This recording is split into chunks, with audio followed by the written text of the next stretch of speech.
আজকে সকালবেলা ঘুম থেকে ওঠার পরে একটা মহিলার স্ট্যাটাস খুব চোখে পড়ার মতো ছিল। প্রথমত যে লাইনটা দেখলাম, সে তার শাশুড়িকে সন্দেহবশত শাশুড়ির মোবাইল ফোনে রেকর্ডিং চালু করে রাখছে, সে তার মেয়ের সাথে কি কথাবার্তা বলে এটা শোনার জন্য।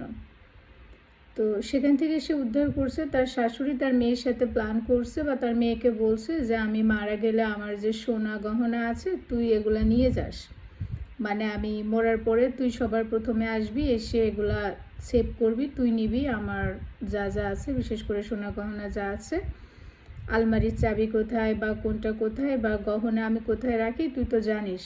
তো এগুলা সে সেখান থেকে উদ্ধার করছে। উদ্ধার করে সে ফেসবুকে এসে পোস্ট করছে যে আমার শাশুড়ি এখন অসুস্থ হয়েছে, আমি আমার শাশুড়ির সেবা করব না, আর আমি সব প্রমাণ সহ আমার হাজব্যান্ডের কাছে দিব, হাজব্যান্ডের কাছে দিয়ে সব জানাবো তাকে এরকম শাশুড়ির সেবা আমি কেন করব। আর সে পোস্ট দেওয়ার মাধ্যমে সবার কাছে জানতে চাইছে যে শাশুড়ির গহনায় তার তো হক আছে। এখন আমি যদি বিশ্লেষণ করি বা অনেক কিছুই বলা যায়, প্রথমত তার শাশুড়ির গহনায় তার হক নেই, তার শাশুড়ি যাকে ইচ্ছা দিতে পারে। আর সেবা একটা বড় জিনিস, একটা অসুস্থ মানুষের সেবা মন থেকে ইচ্ছা না হলে করার দরকার নেই।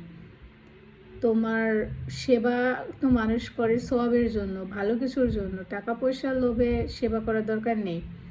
আর শাশুড়ির অবশ্যই রং আছে, সে যেহেতু দেখছে তার বাসায় এরকম একটা বৌমা আছে, বা তারও উচিত ছিল যে একতরফা মেয়েকে সব না দিয়ে ছেলের বউকে নিয়েও ভাবা। কারণ শুধু মেয়ে মেয়ে করলে আবার ছেলের বউ সেবা বা ছেলের বউয়ের ওখানে আসে, সে রান্নাবাড়া করে খাওয়াচ্ছে, এটাও শাশুড়ির দোষ। তবে সবথেকে বড় কথা যে সে তার হাজবেন্ডের ফোনে রেকর্ডিং চালু করে রাখতো, ওটাও একটা মেনে নেওয়া যায়। শাশুড়ির ফোনে রেকর্ডিং চালু করে রাখছে সে কোথায় কি করে এটা জানার জন্য, এই জিনিসটাই আমার কাছে টোটালি ক্রাইম মাইন্ডের মনে হয়েছে। যে মানুষ সুখে থাকলে কাইন্ড অফ ভূতে কেলায়, মহিলা শান্তিতে আছে, সংসারে ভালো আছে, এই কাহিনীগুলো করে সে সংসার নষ্ট করছে।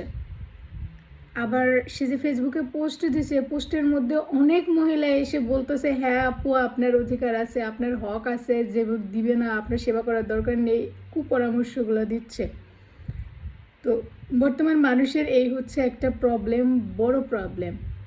উল্টো দিকে আমাদের দেশে, আমাদের পুরো পৃথিবীর কথা বলবো না, আমাদের দেশে এমন মেয়ে আছে, অনেক মেয়ে আছে যারা শ্বশুর বাড়িতে শ্বশুর শাশুড়ি একটু ফোন করে ভালো কথা বললে তারা খুশি হয়, বা বছরের পর বছর ওয়েট করে থাকে যে শ্বশুর শাশুড়ি কবে ফোন করে জাস্ট জিজ্ঞেস করবে যে তোমরা কেমন আছো, কী করছো, কী খাচ্ছ।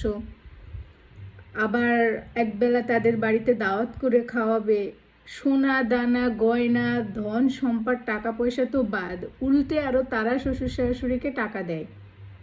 টাকা দেওয়ার পরেও শ্বশুর শাশুড়ি তাদের সাথে ভালো ব্যবহার করে না, অন্তত ব্যবহার দেওয়ার তো দরকারই নেই, জাস্ট একটু ভালো ব্যবহার করবে, একটু ভালো কথা বলবে। দুনিয়াটা কত অদ্ভুত তাই না, যে কারোর আছে সে জোর করে সেটা জটিলতা পাকাচ্ছে। আবার উল্টো দিকে অনেক ছেলের বউরা বছরের পর বছর বসে আছে কবে শ্বশুরবাড়ির লোক তাদের খোঁজ নিবে, শ্বশুর শাশুড়ি তাদেরকে একবেলা দাওয়াত করে খাওয়াবে বা একটা ফোন দিয়ে জিজ্ঞেস করবে কেমন আছো। কি অদ্ভুত এই দুনিয়া, মানুষের কত ধরনের সমস্যা।